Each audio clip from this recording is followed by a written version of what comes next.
Here. Can you hear me? Just Yep. to check, double checking.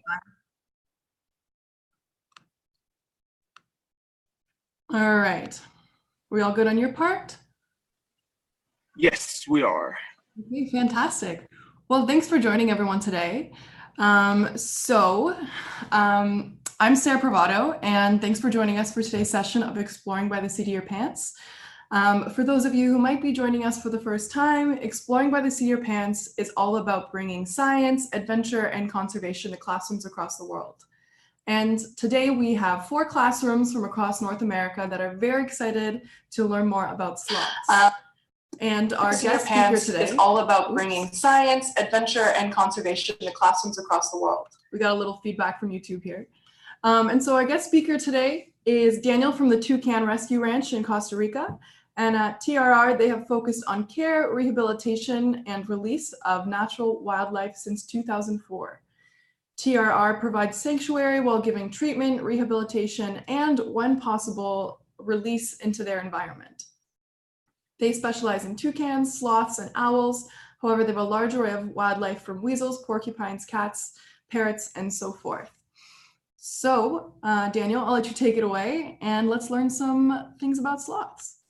Yeah, all right. So hello, guys. My name is Daniel. Like everyone said, hello. So like you were saying, we're a rescue center. This means that we are not a zoo. So all these animals that we have here are rescued. We were founded in 2004 by Leslie Howe. She was born in the United States, but she got raised here in Costa Rica, specifically in Guanacaste, that's in North Pacific. So she was in love with the birds, and Leslie and Jorge, her husband, decided to Toucan Rescue Ranch in 2004 with only toucans, and that's the reason why the name Toucan Rescue Ranch. So they started to rescue birds, and then in 2007 they made the really big decision to start receiving sloths to rescue them. And that's how Millie got here. Millie got here in the middle of the night. She was just a baby, a few months old. And over the years, thanks to Millie, now we have a release program that we're going to talk about that in a minute. So we specialize pretty much in toucans, in owls, and also in sloths, obviously, but we also take care of many other animals. We also have an otter, we have macaques, we have parrots, monkeys, porcupines, an ocelot, an oscilla, that is like an ocelot, but smaller, and a bunch of other things.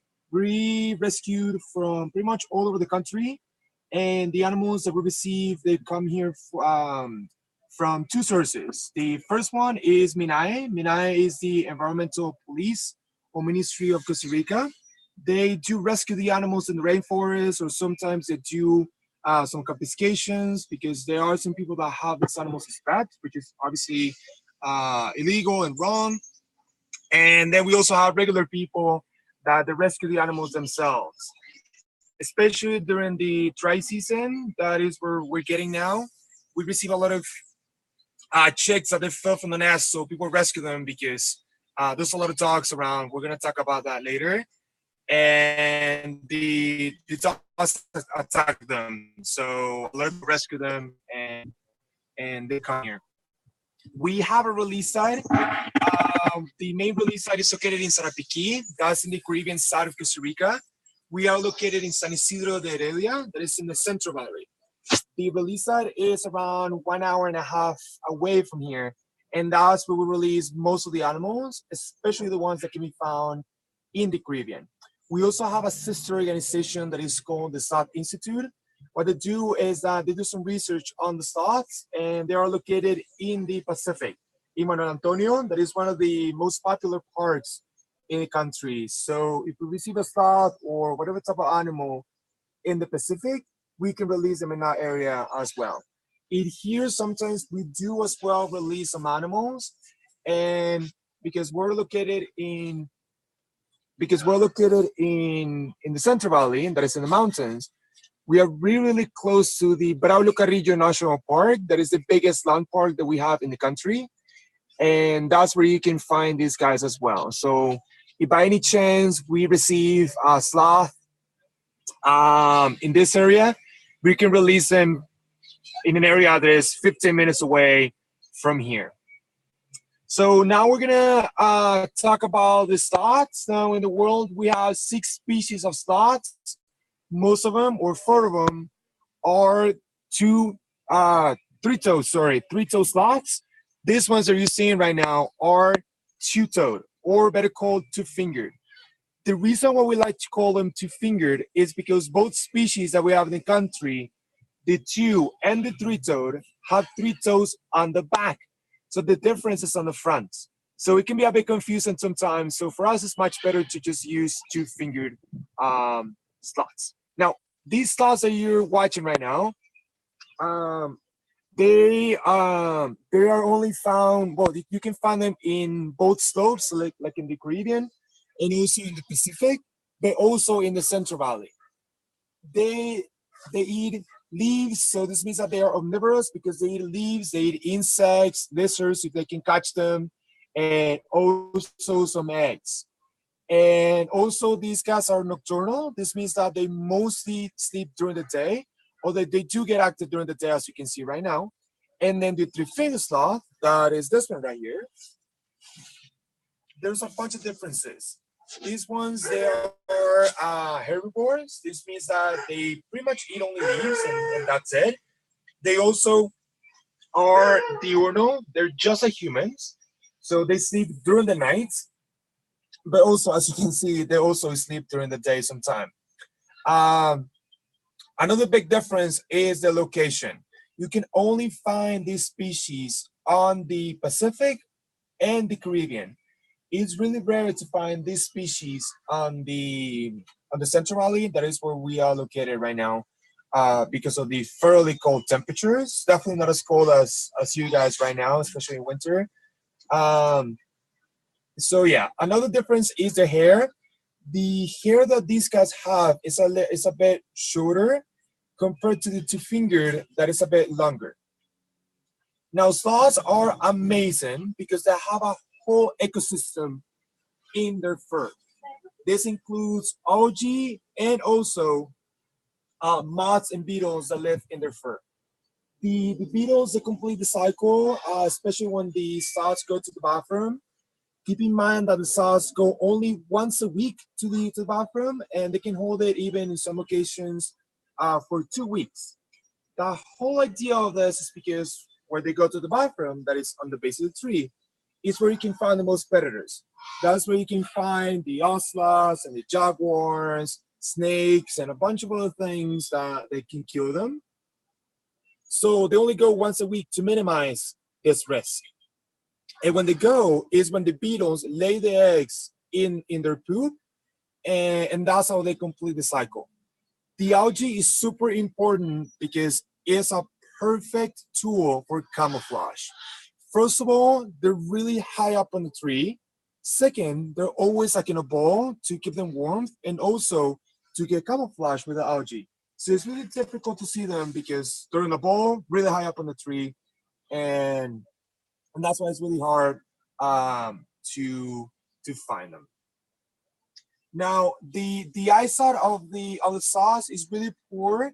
They obviously they don't see like we do without much details and without much color, but they rely on their sense of smell and hearing. So that's how they can move around.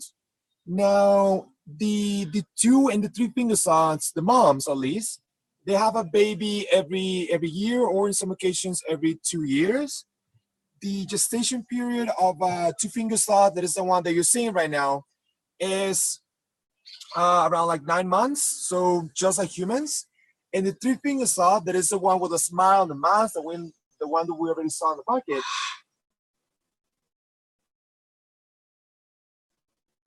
the gestation period is around 1 month, so it takes a bit longer. The baby will stay with the mom for between 2 and maybe hot. Now, sloths are not social. They are hugging each other and really close to each other right here is because when we receive them, and I'm going to tell you why we do in just a second, they don't have the mom. So they hug each other instead for comfort and for warmth. And then once they go to the high school that these guys are getting there, because when we receive them, they need to go through a process that we like to call elementary. When they get to university, that is the release site, is when they are released. So once they get to release, they a bit more separate. Now, the reasons why we receive the sloths are because they get hit by cars. There's obviously a lot of roads in Costa Rica, and they take a bit of time crossing the road. And people in this country, they drive a bit crazy. And these animals get hit because of this. They also electrocuted from power lines because when they want to cross a road from the tree, the first thing you see is a power line. And most power lines in Costa Rica, they're not isolated, only in national parks. And obviously, sloths, they do not know the limits of the national park. So once they touch the power line, they get electrocuted. And sometimes we find the baby on the dead mother, or sometimes the baby can have some injuries as well. And the third reason is that they get attacked by dogs. Now in Costa Rica, we need to remember and keep in mind that there are more than 1 million stray dogs going around without a home. And in biology and in conservation, they're considered an invasive species because Costa Rica, well, we're like a jungle, we're the rainforest. So they invade the rainforest and they attack whatever they can, and that's one of the reasons why we receive them. There are other exceptions that do not enter in these categories. For example, in some occasions, if the baby is sick, the mom will abandon the baby, and then you find the baby. In other occasions, the baby falls from the mom, and if it's too dangerous for her to come down to get it, then the baby stays on the ground, and that's why people rescue them and they bring them here. But pretty much most of the sloths that we received are released back into the wild, and that's our main goal. Now, what this one is eating is an hibiscus flower.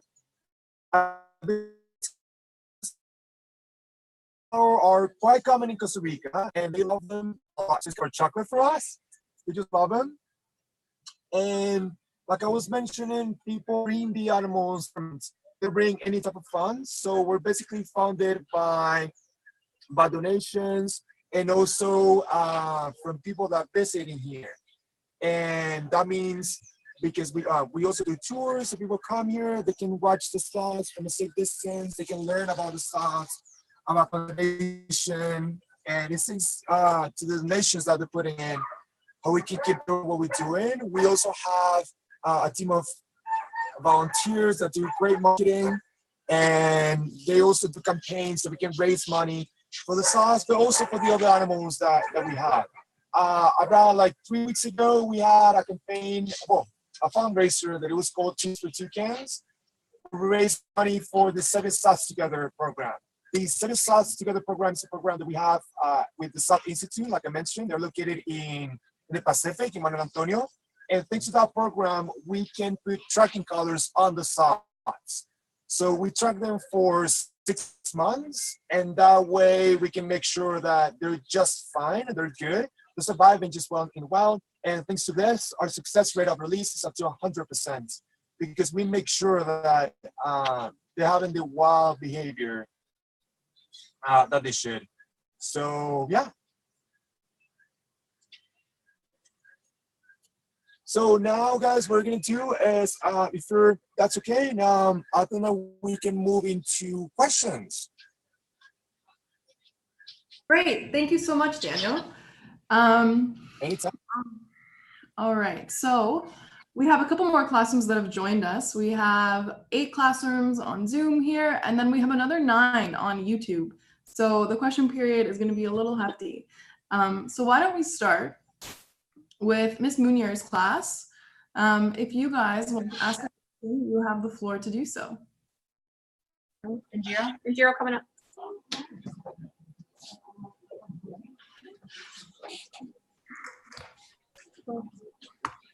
Are there any Scoot back just a little bit. Scoot back. Yep. Scoot back. There you go. Nice and loud. Are there any more breeds of sloths than you have at the Toucan Ranch? You repeat that, sorry?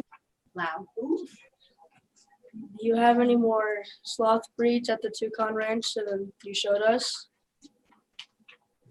Yes, we do have a lot of more of the one I'm showing you right now. They're in the other side of the property. And we also have way more sloths at the release side that are scheduled to be released as well. Right now, babies, we have around 13 babies. And we also have like in total like 30 sloths, including adults as well. Great. Okay, let's head to YouTube for a quick question. So, Miss Peterson's class from McKay, Idaho, wants to know, what's a sloth's lifespan? All right. So, like I said, in Costa Rica, we have two species. We have the two-fingered, that is this one right here. They can live between 20 to 25 years. And then the three-fingered sloth, that is this one on the bucket. I know there seems like there's a couple of sloths, but there's two in there. They can live between 15 to 20 years. So quite a long time. It is a pretty long time. All right, let's head to Miss Lackey's class. They're coming out of, let me just see, they're coming out of New Jersey. You guys have the floor to ask a question if you'd like to do so. How do you keep track of their health in the wild? All right, so just to see if I understood you, you asked how we keep tracking of them in the wild, right? Yeah. Yeah. All right. Once they're released back into the wild. All right, so how we keep them is we put some tracking collars on them, and we have volunteers and interns that go and follow them for 10-hour night shifts every single day for 6 months. And what we do is that we use the research of the Sloth Institute to compare what is their wild behavior. So we'll see, okay, so this is a wild sloth, and this is the sloth that we release. So we compare it, and if they're having the natural, normal behavior that a normal sloth will have, then we remove the tracking collars after those 6 months of tracking, and then they go on their own.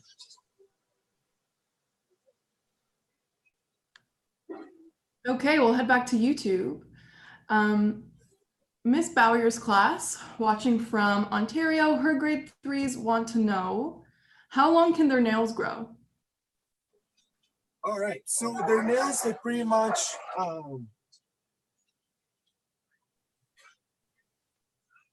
so the nails are pretty much don't grow anymore. So that way, when we receive, for example, an injured sloth that they don't have a nail, then it's definitely, well, it can be a problem, especially if they lose all their nails. But yeah, they don't grow like ours.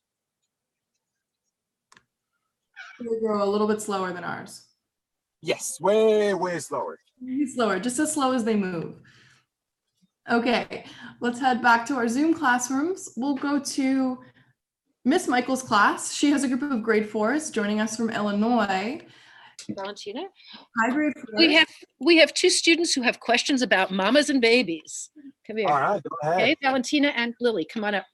Okay, so my question is, how do the mom sloths protect themselves? Okay, so it's really, really awesome because the mom, what they do is that they will keep him on their chest. And I know that it doesn't seem like it, but they're really, really aggressive, especially these sloths. So what they do is that they will use their fingers or their claws because they're really sharp, and they like kind of like dash or like throw their arms away. So the predators are coming their way, they will obviously keep their distance. They also have these canine teeth that are really sharp and full of bacteria.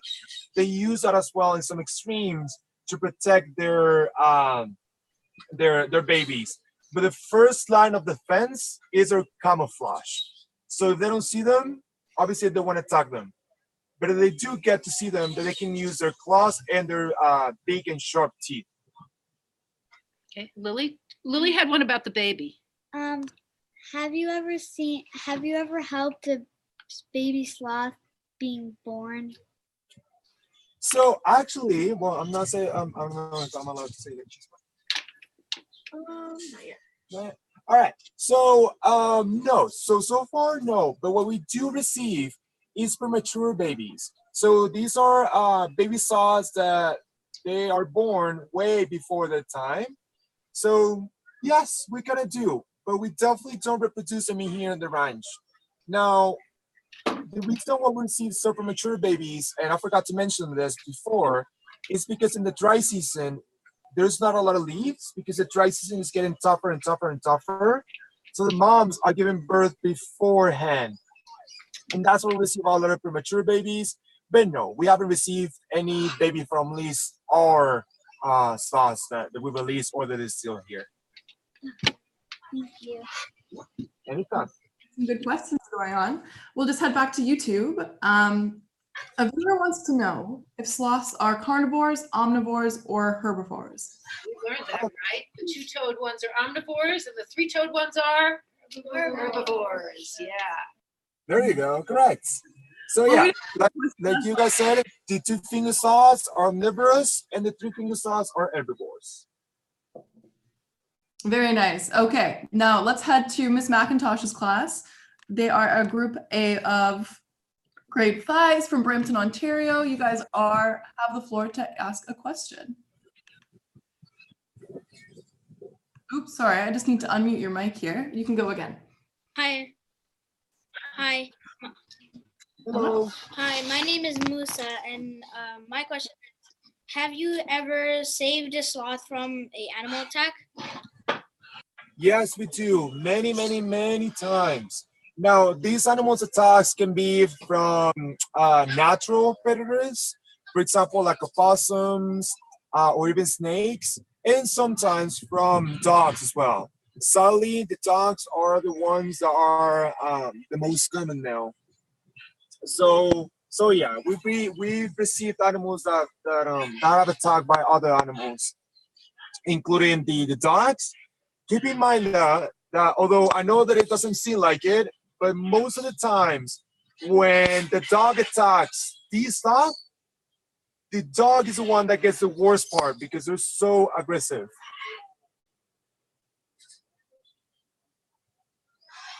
Okay, so let's head to Mrs. Crouch's classroom, a group of grade 5s from Smithsville.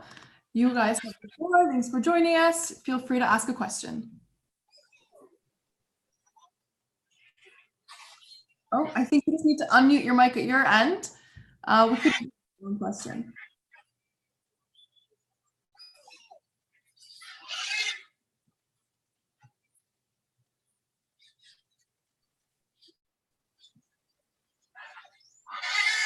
Might still be a problem. If you guys want to ask a question, you can probably try typing it into the chat. We'll come back to it. We're having a little bit of issue with the sounds. Sorry about that. So while they'll figure that out, why don't we head to Miss Brecka's class and we'll come back to you guys. Miss Brecka's class is from Chatham, Ontario, and they're a group of grade 8s. If you guys want to ask a question, you're free to do so. Okay.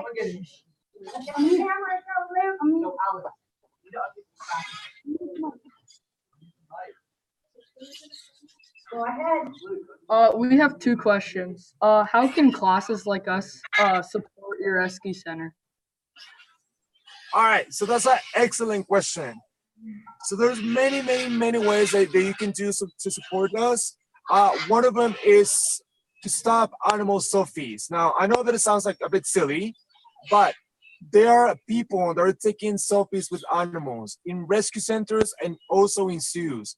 The bad thing about this is that when you take a selfie with an animal in the background and you post it on social media or you share with your friends and family, you might get the wrong message that these animals are being used for this, that you can get close to the wildlife or they're really good as pets. So if you go anywhere in the world or even from your own home, if you go to a zoo, don't take any selfies with animals because you will be encouraging a solid growing industry where people are charging people to take selfies with animals. Other way is to go to our website and do more like Skype tours, like the one that we're doing today. And also educating other children and family that the sloths belong in the wild. They do not belong in cages. They're not really good as pets. And this is just only one example with the sloths. There are many other examples, like with parrots. People a lot of the times have parrots, and here in Costa Rica is quite common. And we need to remember that parrots and animals in general, at least wildlife, they belong in the wild. So by not having an animal, at least a wild animal as a pet, you're doing a great job for the wildlife of the world. Great. Class, you had another question? Yes. How many bugs and insects live on the sloth? All right, so there are two species. We have the moths and also the beetles. So those moths and beetles that live in their fur, it's a species that you can only found in the sloths. So responding to your question, only two. Okay. Thanks, Ms. Breck's class. Great conversation we got here. So we have lots of extra time, so we'll go down for another round of questions. Does that work for you, Daniel? Yes, of course. Go ahead. Yeah. Okay, great. So let's go back to Ms. Crouch's class. Her question was, actually, I think I might have lost it here. No, what does a sloth need to survive in the wild? Can you repeat that, sorry? Ms. Crouch's class wants to know, what does a sloth need to survive in the wild? All right. So like every single animal, they need shelter. Now for the sloth, the shelter, that means a tree. So deforestation is a problem because if they don't have trees, they don't have anywhere to live. Also a good source of food. Like we mentioned, the two-finger sloths at a distance right here. They need to eat lizards, they need to eat other birds' eggs, they need to eat leaves, so they need to have that. And also they need protection from other predators, including the algae. So if by any reason, that is kind of rare to find a sloth without it, if by any reason they can't grow algae in them, then that's a bit of a problem. But like I said, there's a rare thing to not happen. So yeah, shelter, food, and also they need to be able to reproduce in order to survive. The question, does it need a specific type of tree? Okay. Specific type of So let's go back to YouTube. There's a class from Montana that wants to know, how high can a sloth climb? Oh boy, they can climb a lot. There are trees that in Costa Rica, they're way more than 12 meters. And usually you will only see sloths really high up. Their claws are also designed to dig on the tree so they can climb really well as well. So they can be on the canopy, that is basically the higher level of the rainforest. The higher they are, the more protected they are from other predators. So I would say between 12 and in some occasions, in some trees, up to 20 meters. Okay, up to 20 meters high. Yes. Okay, let's turn back to Miss Michael's class. All right, I have Jaden and Allie. Okay, we have Jaden, come on up. We have two students who wanted to ask questions. maybe. All right, go ahead. Go ahead, Jaden. Allie? How many animals do you have at the shelter? All right, so right now we have around 200 or so animals in here in the headquarters that is in the Central Valley. We have more on the release side as well. And like I was mentioning, of those 200, they are parrots, toucans, sloths, owls, and otter. We have porcupines. We have an anteater and many other animals. So yeah, around 200 animals. Okay, As Allie? for now, but that number can always change. Allie? What's the worst, injured that they've been? All right, so just to confirm what to see if I heard you right. You're asking, what's the worst injury or dangerous sloth that we received? Yes, I believe that's what she asked. Yeah, Alright. that's correct. Okay. What's the worst Perfect. injuries you've seen? Okay, awesome. So amputees, basically. Now we receive a lot of, exactly it is common that we receive sloths that they get electrocuted. So when they get electrocuted, when they touch a power line, their arm just get destroyed by the electricity. So we had to amputate the arm. And sadly, it's not only the arm that gets affected. Sometimes they do get burned all over. And yeah, those are really bad and sad cases. But then we release them back into the wild, believe it or not. Sadly, there are some people that claim that sloths are not releasable. That's impossible. They say that you cannot do that with the excuse that you can touch them. But in reality is that we've been releasing sloths, even amputees that have suffered these horrible electrocutions, and they survive just fine in the wild. So yeah. Okay, so Laura from YouTube wants to know, why are sloths so slow moving? All right, that's a perfect question. So the reason why sloths are so slow is a simple answer: to save energy. Now, the reason why they save so much energy is because if they use a lot of energy, a complete opposite example is a hummingbird. The hummingbirds, they need to eat every minute.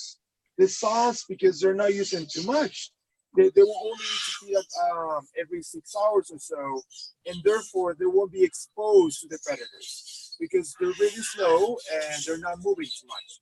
The hummingbird, that is a bird that moves super fast, and because it requires so much energy, is always exposed to the predators. The sloths, not so much because they don't eat too much because they don't need that energy. So that's a whole reason why they're so slow. Very good question. That was from a group of sevens in Salmon Arm, BC. So let's head back to our classrooms. Let's go to Miss McIntosh's classroom. Hi, I'm Donald.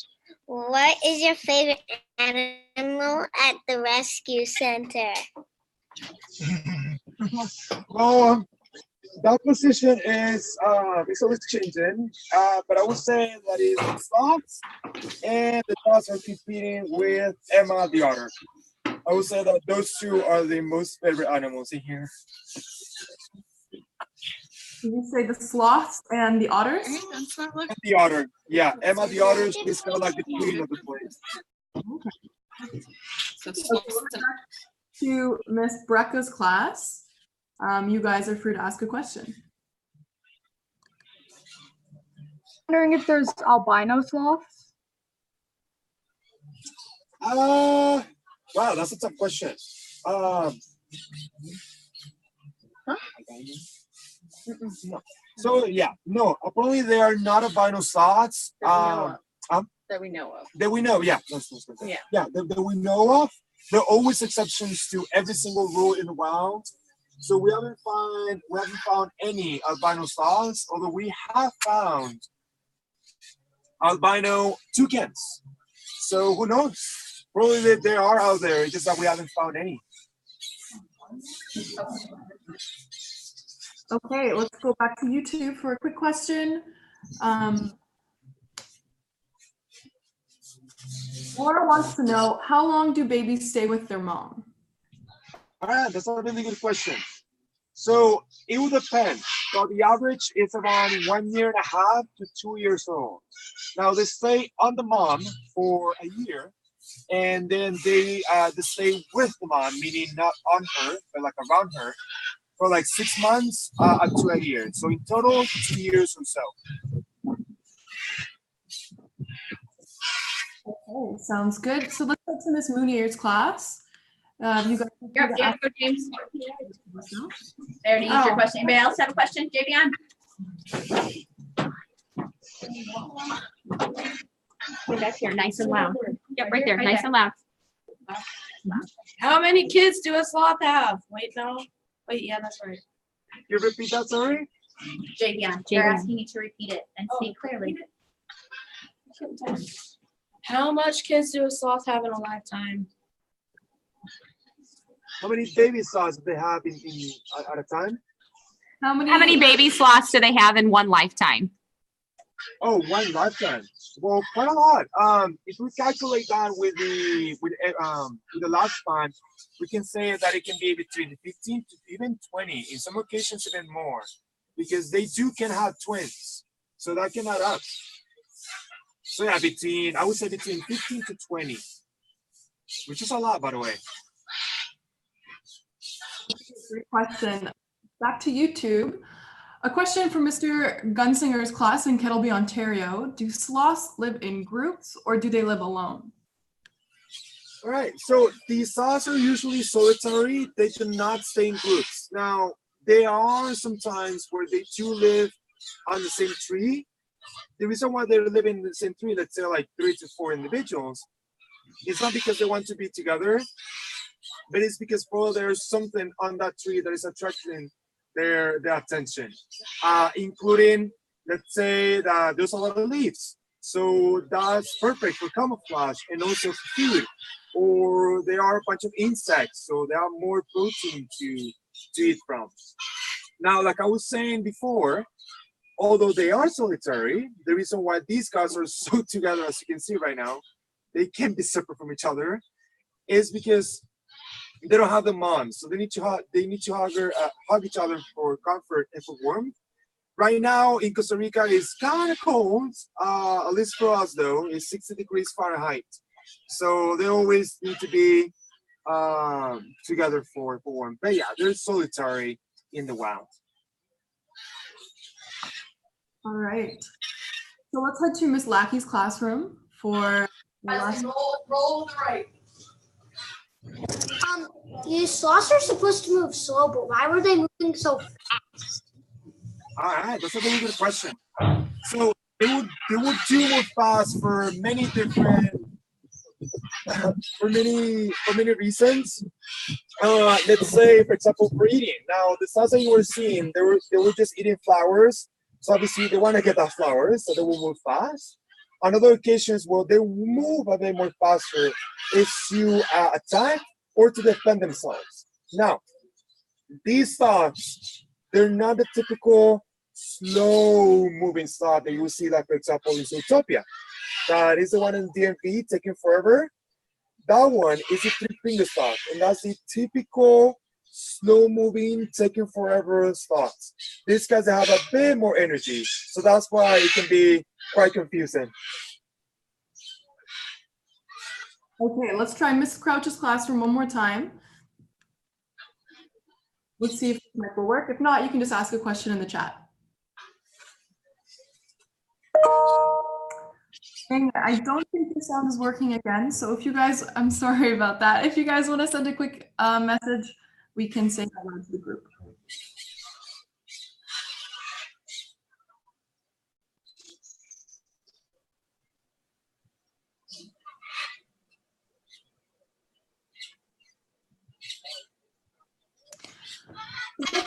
To know, does a sloth need a specific type of tree or plant to live in, I'm guessing, or to eat? All right, yeah. So that's a really good question. Now, the two-finger sloths, that is the ones that we're watching right now, they will stay in a bunch of other trees. Most, or at least the one that they like the most, is the poro, and the three-finger sloth, that is the one with a smile and a mask. They will stay usually, and most of the time, in the guarumo tree. The guarumo tree, or Cyclopia, that is a genus, is a tree that grows pretty much everywhere. It's considered a pioneer tree because they grow after there was like a disturbance on the rainforest. Let's say like a deforestation, or like a hurricane, or like a tornado, although in Costa Rica there's not a lot of tornadoes. Or a big tree just fell on the ground, so now there's more space for all the trees. The guarumo are the first ones to grow, and that's the reason why the three-finger sloths love them, because they're pretty much everywhere. They can have a constant flow of food that in their cases is leaves.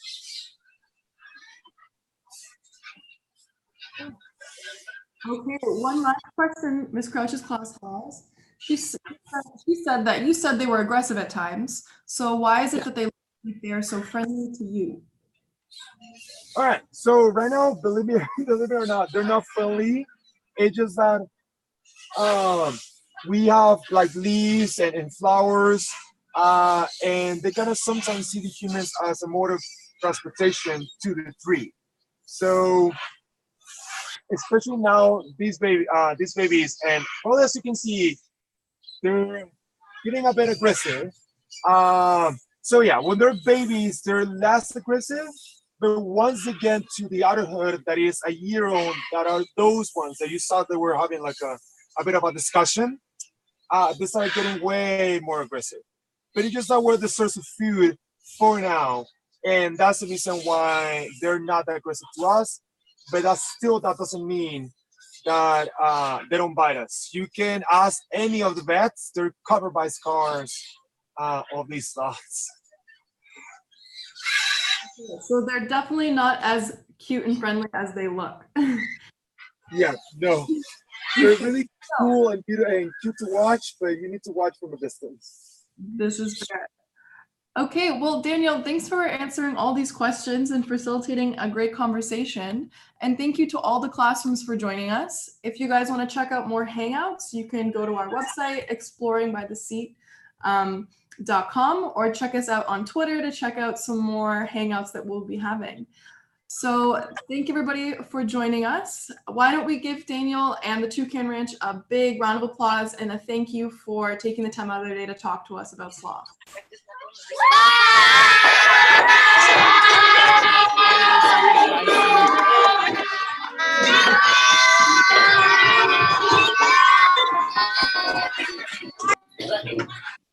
Thanks for joining us.